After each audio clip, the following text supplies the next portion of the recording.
5, 4, 3, 2, 1.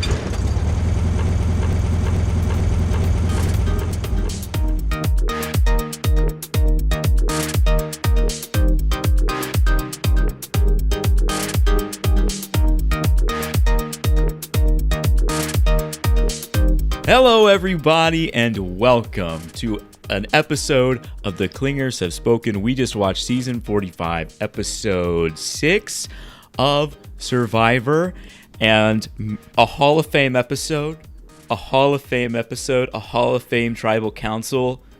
Michael, what'd you think? I would say this was a Hall of Fame episode in that there's just like a lot of weird, if you ever go to the Pro Football Hall of Fame, there's all these oddities. Like, this is the ball that was used when this weird thing happened.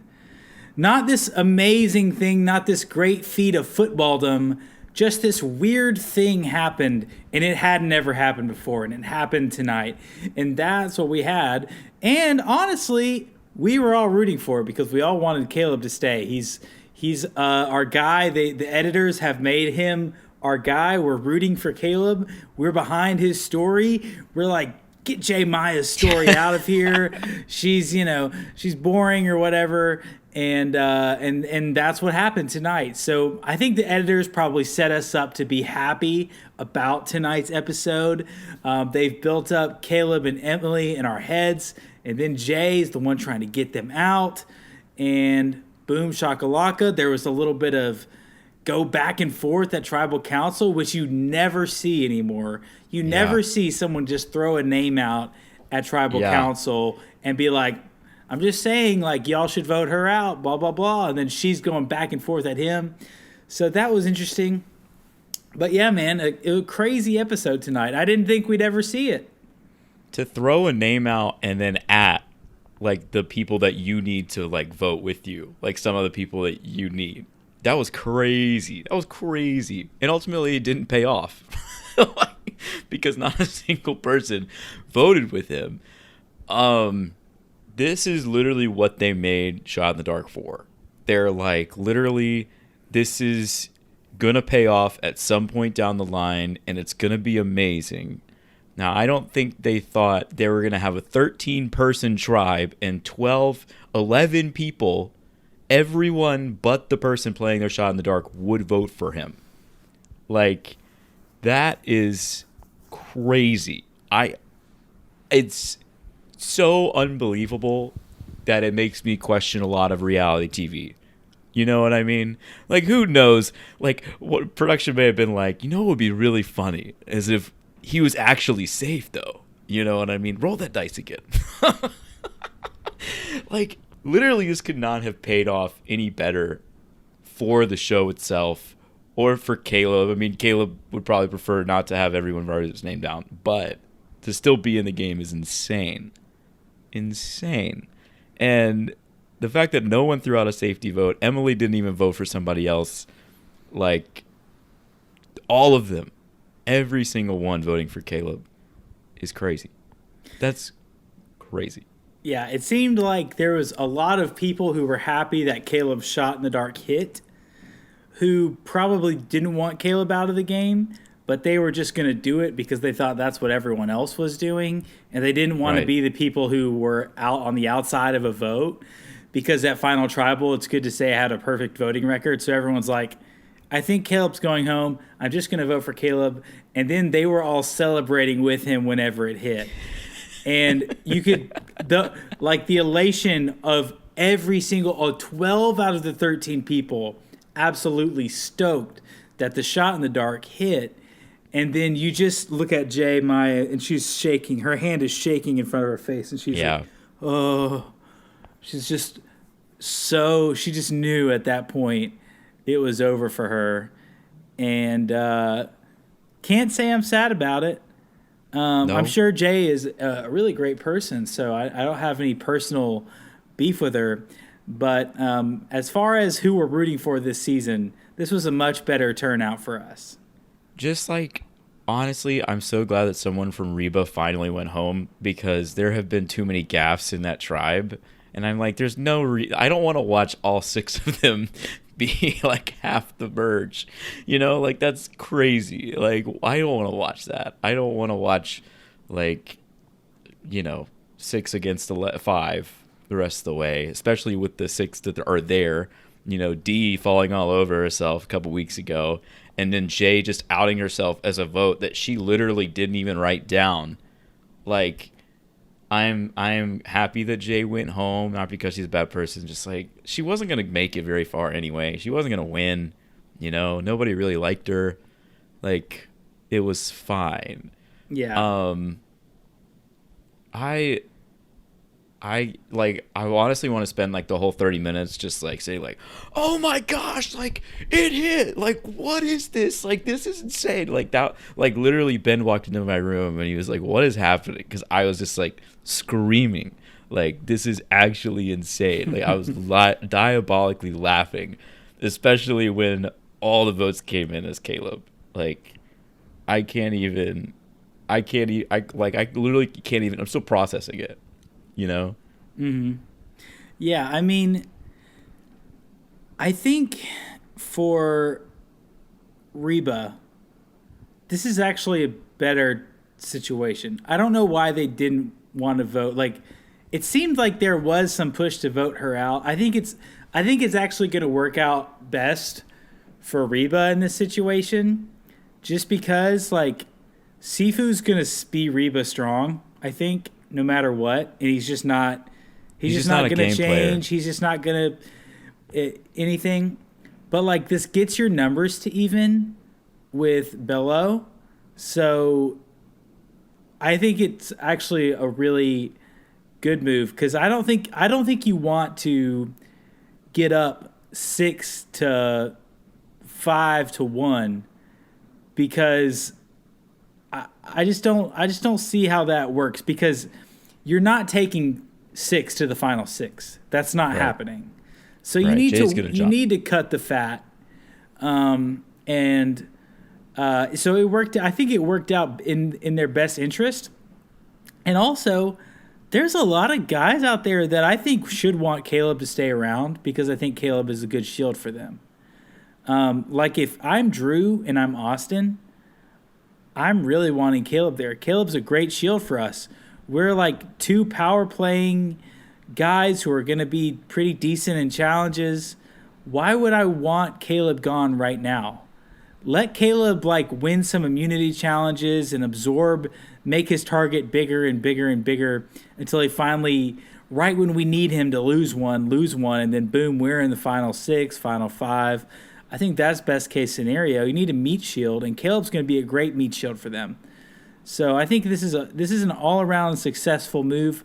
I don't think anyone's game is worse off than it would have been if Kaleb had gotten voted out instead of Jay. So I disagree a little bit. I was a little confused by the gameplay tonight. Like if I was a Reba, I would have preferred to keep Jay, but I don't know why each tribe was so ready to cut one of their own people. Like, because at the beginning it was like Reba was like, yeah, I'm tired of Jay, and then Kelly and Katura are like, I'm ready to vote Bruce out like now.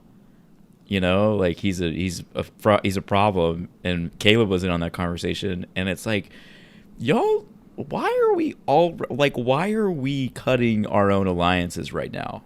Like that to me doesn't make sense. If you want to go off and make a little connection with someone else so that you can cut your own tribe later in the game, but like to me it's like, do you not understand how like simple math works right now? Like Reba, I think, just sat on the beach too long together. I think that's been their main problem, and probably the reason that none of them are actually going to win. Like they literally just sat there for so long and didn't go to tribal that when they do go to tribal, they're ready to just like cut each other, and they don't really have a ton of like strategy. Like Sifu's not going to win. I can't imagine Drew and Austin winning. Like maybe I'm wrong, but I can't imagine them winning. And D, I don't think is going to have the same pull as some other people on the island are going to have. I think Julie could definitely win. Like, we're seeing a lot of savviness from Julie, honestly. I would, like, Julie's in my top, whatever people I think can win. I mean, I think that, because Kaleb and Emily survived this vote, the target's moving away from them now. Like, that, for whatever reason, they're not going to try to vote Kaleb out next time, which is dumb. Because if you thought he was a big threat last week, he's still a big threat. But something about the way Survivor works, like maybe the fact that like he got saved by a shot in the dark and he got unanimously voted, maybe that to them says, okay, he's not very good. He's not a great big threat because we just unanimously voted for him. Or hey, whenever we need to unanimously vote for him later, we will. But I think that I fully expect the target to shift from Kaleb and Emily, and I don't know why. I guess everyone just thinks Emily is a goat because if you thought, like, in my mind, when Kaleb pulled the shot in the dark and was safe, I thought, I'm afraid they're going to vote Emily now. That was my fear. Yeah. And so that's what I didn't understand. Like, yeah, Caleb's a big threat. I just don't think, like, the mergatory vote is the time to vote out big threats. Other than the fact that, like, he couldn't have one individual immunity, and he'll have a chance at individual immunity moving forward. Yeah. But it doesn't seem like the time to vote out big threats. I think the real star that if they win the game, I think will come back to this night and being like, this was the one that they won the game on. And it's Emily. Because, like, literally Jay was sitting there stating how Kaleb is a threat. And everything she said about Kaleb applied to Emily.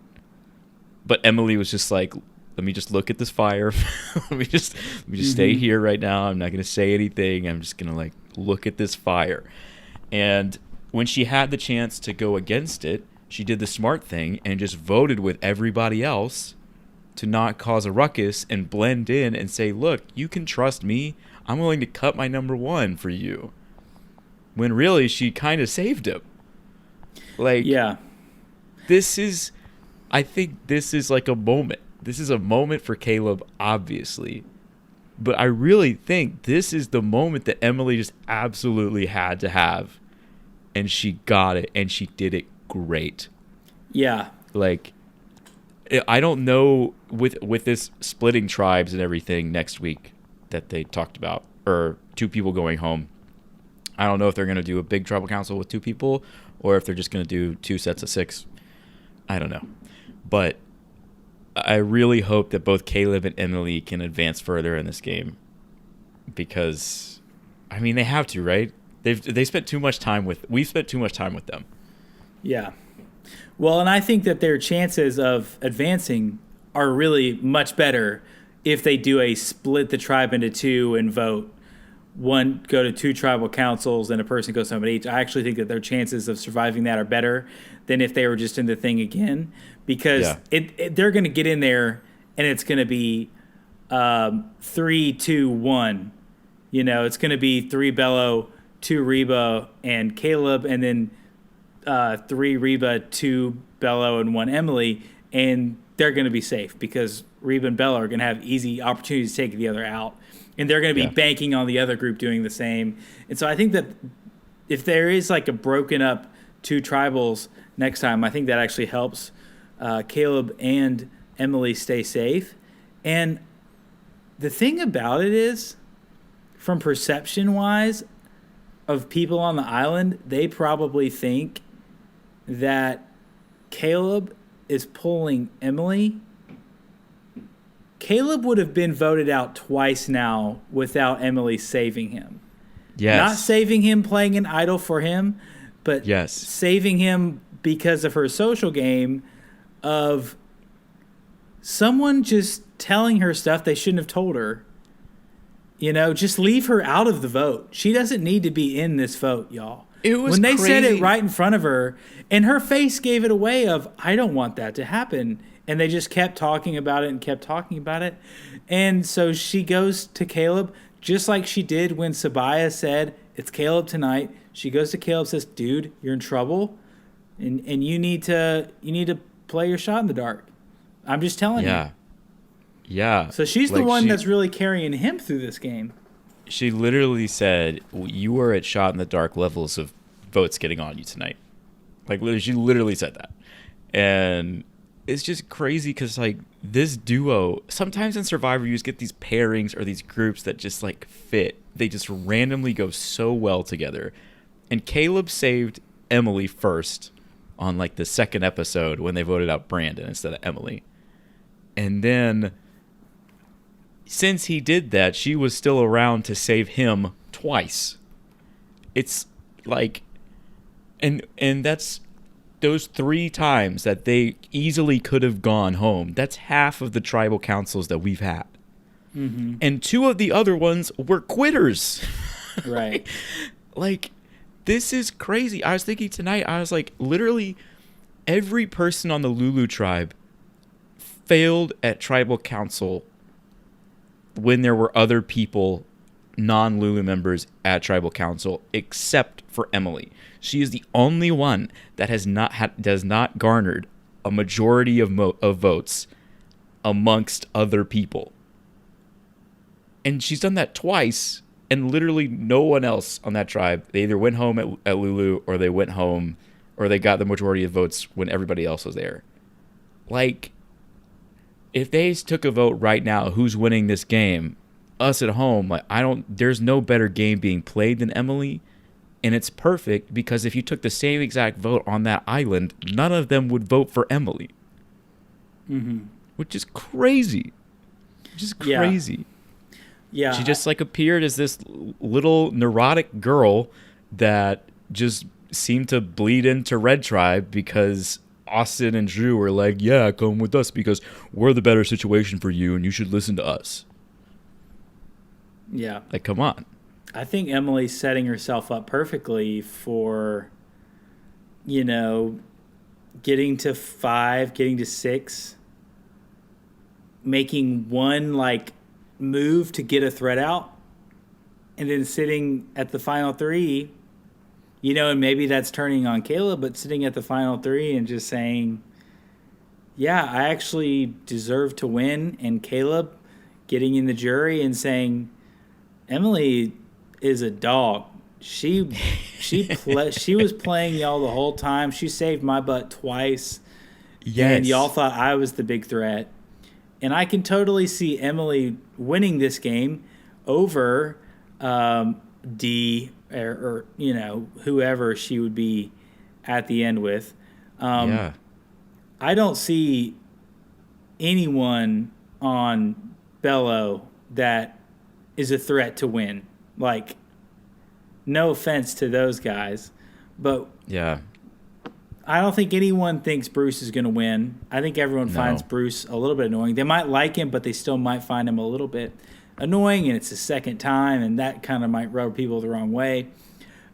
Kelly is not threatening at all, and she's not even, like, not threatening in a way where she's in the middle of everything. She's just, like... She doesn't really have any good connections. I feel like Brando was her. Game. Yeah, Brando was her good connection. So unless she builds some really good connections moving forward, I think we can cross her off as a winner. I think we can cross Bruce off. Katura, I think we can cross off. Katura is lost out there. She didn't know what was going on. She's like, "Why are we voting for Kaleb again?" Like, I thought our tribe loved Kaleb. Now we're voting Kaleb out. Jake isn't gonna make it to the end. That dude's gonna get medevaced. Yeah, and seriously. Then, the crazy Kendra's eyes, not gonna... the crazy eyes girl, she doesn't stand a chance. Yeah, because she's not actually, like, locked into the game. It's not like a Carolyn situation. Like, she is just kind of lost out there, like, kind of having meltdowns about everything, about, like, not eating or whatever. So I really think that this is, like, if I was telling you who I thought had the best chance to win, I would say Emily, Kaleb, Julie. Yeah. Austin. For me, honestly, Kaleb, Emily, Julie, those are like the 3 that I'm like, I think these are the only people that can win. I think Austin could win. I mean, for Austin, like, his path to winning is so different than what most people are wanting. Yeah. Austin needs to keep Drew in the game, and he needs to keep Kaleb in the game, and he needs to go Reba strong as long as he can. And have 2 idols. Yeah, like if they eliminate Bello, like let's say that the 4 Bello people are the next 4 out, or 5 Bello people are the next 5 out. I think Austin has a great chance to win at that point, because there's going to be still the threat of Kaleb that he can say, "Y'all, we got to vote Kaleb out, or he's going to beat all of us at the end, or we got to vote Emily out because she's actually like really smart and she's balling out." Then the dude is 2 tribal councils away from Final 3. And the dude has an immunity idol. Or 2. Does he have If 2? He has an amulet, so if he votes Kelly out, he has 2 idols. Full idols. Kelly's for sure gone after this then. Yeah. Like, that sealed it for me. And that's why I didn't understand, like, why, like, Austin and Drew weren't pushing harder to vote Jay out in the first place tonight. As soon as that was offered up by anyone on Reba, everyone who knew about the amulet should have jumped on it, and they didn't. That just didn't make any sense to me. I think Kelly, like, they showed Kelly and Jay talking a little bit. I think that they were actually trying to have an alliance that we just didn't get to see very much. I think they were legit trying to do the thing, and that's probably why she didn't immediately jump on the Jay vote. But yeah, I think that I think Austin has a great chance to win. I think he's the type of player that could win. Like, he's going to be able to win a couple immunity challenges when he needs them, maybe. And he's also like a smart guy, a strategic guy, and people like him. So I don't know why Austin couldn't win, other than we haven't seen like a very bro-y guy win. In a while. Like that in a while. So he's kind of like if Fabio and Wendell had a baby or something like that. So Fabio, Wendell, that's pretty good. Fabio, Wendell, Wu, and Owen. If they all had a baby, I think that Austin is what you'd have. So yeah, I think he has a chance. He reminds me of Fabio, like maybe a little better gameplay, but he does remind me of Fabio. A lot better gameplay than Fabio, but like if you consider like inflation for strategy from season 21 to season 45, like he balances right out. He better be, yeah. Against the average. Yeah. Do want to give a quick 30-second shout out to Brando. You'll be missed. I don't know why you tried to throw Kendra under the bus so fast and we're actually honest. I don't know why you expect her to believe you. But I hope you're doing well out there, man. Yeah. R.I.P. Man. What else from this episode? Anything else interesting happen? I will say, last week's episode, if we were skipping an episode... That was the one. We kind of hit that perfectly. It wasn't a dud. Like, it was interesting and, like, getting to see, like... I thought it was kind of bad gameplay all around in general. Yeah. But it wasn't interesting in a bad way. It was just kind of bad. And, any new episode of Survivor is something I want to watch and something I will enjoy in good TV. But I'm glad we didn't, feel like we needed to talk for 30 minutes about that episode. Yeah, you just got to see Emily work a little bit of her magic still, where she dictated the vote again. Well, so. I mean, was that her working her magic? Or, that was just the opportunity she had. Like, if Kaleb shows up on that beach, maybe they're like... How bad would Emily have had to play that in order to not dictate that vote? Both sides immediately come to her like, please vote with us. Yeah, that's true. Yeah. Anything else on Survivor this week? Not particularly. I literally don't think we could have as good of a podcast of an episode of that was. As insane of a tribal like that was. I don't think that our words will be able to do that justice. Do you know what I'm saying? I mean, you had to be there. Yeah. if you listen to our podcast but didn't watch the episode, what are you doing? What are you doing? Don't do that. Obviously, you shouldn't do that. You had to be there. You had to experience that just elation. And I don't know about you, but the way that the music was building, I felt as if it was going to be safe. Did you feel that? Yeah. Yeah. Oh, yeah. When they went to tribal and there was 20 minutes left, I was like, what? That's great. 20-minute tribal? I mean, I know there's a lot of people, but like, man. Yeah, that's what I thought. I was like, 20-minute tribal. I was like, maybe this is a live tribal. People get up and walk around. I didn't think anyone was going to hit the, shot in the dark. So that was pretty awesome. Yeah. And like, I think that there was one safe person like 2 seasons ago, but it didn't even matter, right? Am I reading that right? I think I remember. Was that the first time that anybody was ever safe? I think that's the first time it's ever hit safe. Oh. I think it's like the 10th or 11th or 12th time it's been played, and it's the first time it's gotten hit. Yeah. Man. Well, congratulations, Kaleb.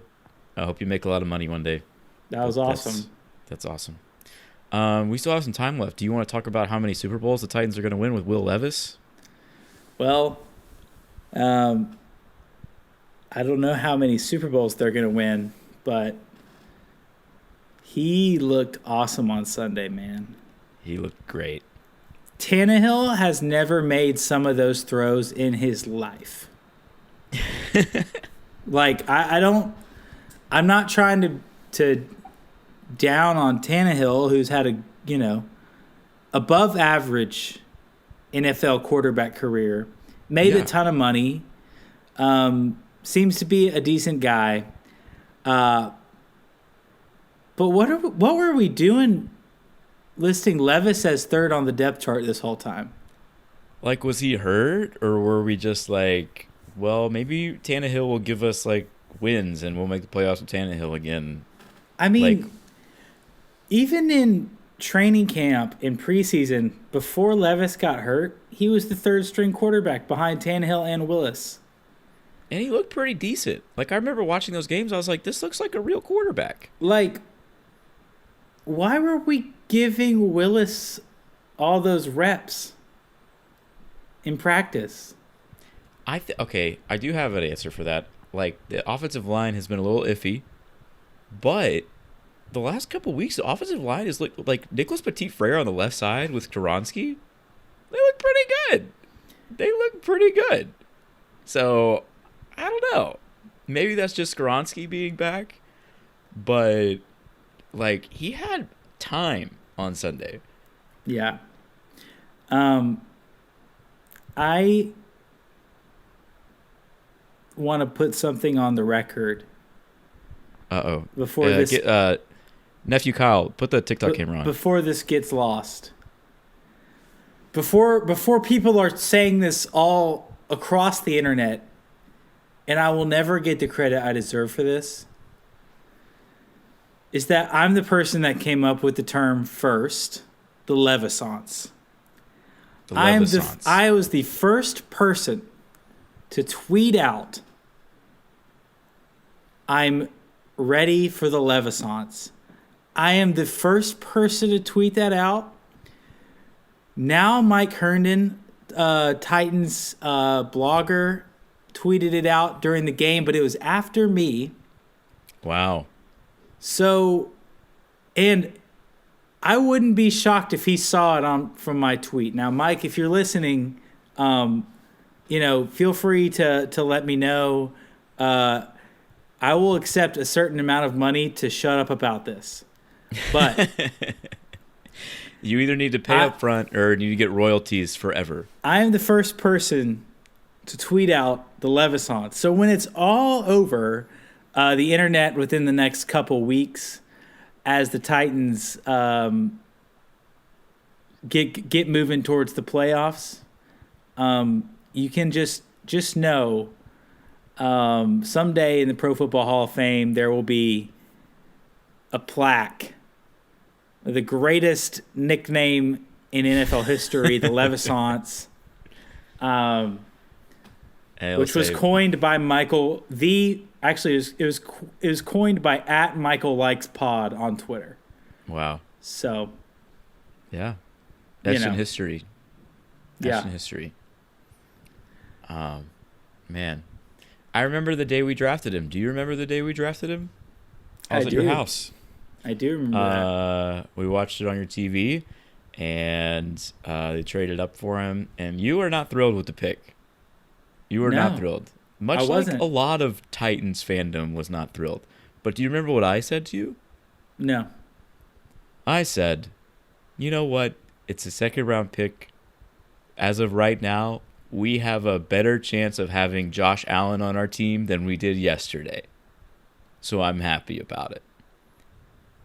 And I mean, man, did you see some of the throws that he made on Sunday? I mean, there's not 5 other quarterbacks in the NFL that can make some of those throws. Yeah, that's exactly what like Mike Herndon said, right? Yeah. Yeah. I mean, if he's going to steal my stuff, I can steal his. So yeah, I mean, we're talking Mahomes could have made some of those throws. Herbert could have made some of those throws. Yeah. Josh Allen could have made some of those throws. Yeah. That's the end of the list. Yeah. Like the one that he threw to Burks that was incomplete. That was a dime. Off his back foot. Number one, Burks is a disaster. He stinks. He's not a disaster, but he's not AJ Brown. He's not AJ Brown. Can we calm? Traylon Burks is not AJ Brown. Okay? He's not. That's fine. Joel, Burks is not an NFL number 1 receiver. Okay, yeah. Admit that. But we drafted him in the first round. Yeah. Do you know if you get drafted in the first 1.5 years ago? If you're drafted in the first round, you're supposed to be a number 1 receiver in the NFL. You know how many wide receivers have gotten drafted in the first round and have not been number 1 wide receivers? Yeah, Corey Davis, our last one. A lot of them, like most of them. I'm saying the dude stinks. Should have caught that. That was I don't know whose agenda it is to bring Will Levis down. But there's people out there tweeting that was a dumb throw. I'm like, it doesn't matter. It doesn't matter. If you hit a guy in the hands 40 yards down the field. When he's triple covered. Off your back foot while you're getting smashed, it doesn't matter what the decision was. Yeah. Burks has got to go up and catch that ball. That was the thing is, that was his best throw from Sunday, and no one's ever going to remember. When they show the highlight from his first NFL start when he threw 4 touchdowns and tied the record for that, no one's going to show that pass, and that was the best pass he had all day. The other thing, Mariota also threw 4 touchdown passes in his NFL debut. They didn't look like that. No. They didn't look like that. They were not 60, 50, 30 yards down the field. Right. Do you remember that game?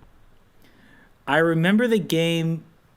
I wasn't able to watch it, the whole thing, because I think I was at a church thing.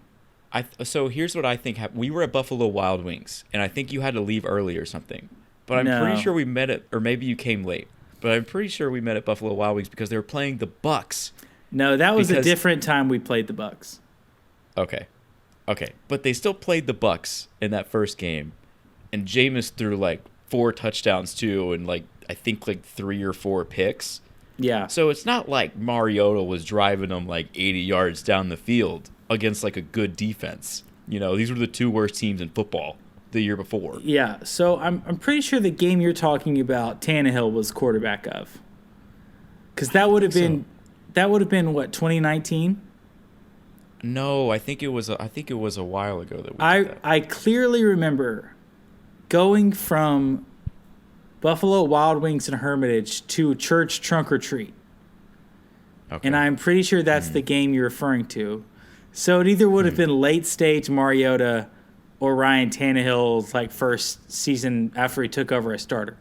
The game, Marcus Mariota's debut, I was at a putt-putt place in Lebanon, and the game was on, but I didn't really catch most of it. I caught the fourth quarter, in the in the lobby area because I was at like a middle school ministry thing. Yeah, and like I think after that game, I was still all in on Mariota. I was all in on Mariota like when we drafted him, but like honestly, it's just so fun to be blindly optimistic about someone. Like Will Levis has a 4-touchdown debut. I'm gonna say we're gonna win like 3 Super Bowls with that man. Like I literally don't care if we do. Just give me something to look forward to. Like, it's so rare in the NFL, and as a Titans fan specifically, to be like, this quarterback could be a top 5 guy. This guy could take us where we need to go.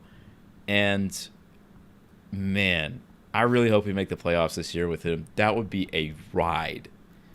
I haven't been this excited about a quarterback since Vince Young. You know?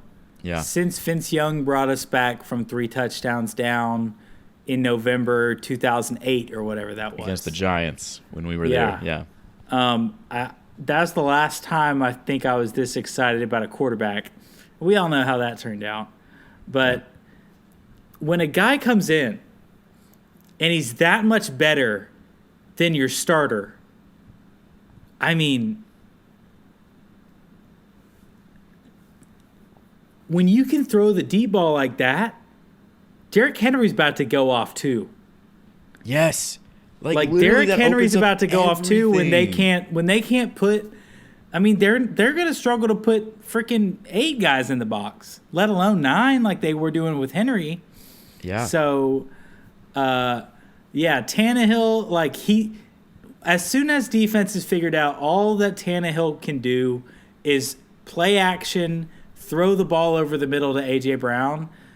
And once A.J. Brown was off the team, and he was throwing that ball to Nick Westbrook-Akine, that was over. That was done for. Our offense was toast at that point. And this is going to open up a whole new world for our offense. So our defense just has to stay strong, and I think we're going to be good. Yeah. Yeah, and honestly, okay, like, I love Kevin Byard. Thank you so much for your service, Kevin Byard. Like, I've loved having you on the team. Like, he's kind of slow now. Like, our defense is, like, pretty slow. Yeah. Like we needed, like, younger, fast guys on defense. And maybe we have them now. No, we don't have them. Our defense still is not, like, I mean, Eric Garrer is not an upgrade. Sure. But Elijah Molden is not an upgrade. Sure. But Kevin Byard was washed. We can agree on that. Yeah. It happens to everybody. Yeah, like when you watched, like when we played the Bears in the preseason, our first team defense ran out there and gave like 2 plays of like long touchdowns to DJ Moore because they were too slow to tackle him. Mm-hmm. Like, this is DJ Moore. Yeah. What are we doing? I mean, like, I turned 30 in 3 months. I know the feelings. You're just not quite as quick as you used to be, and that's okay. That happens. You made millions of dollars.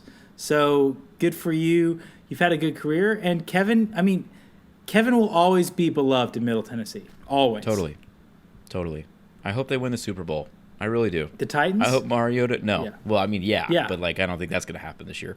But, like, I hope that, like, the Eagles win the Super Bowl this year. So Mariota, Byard can get a ring. I think that'd be great. No.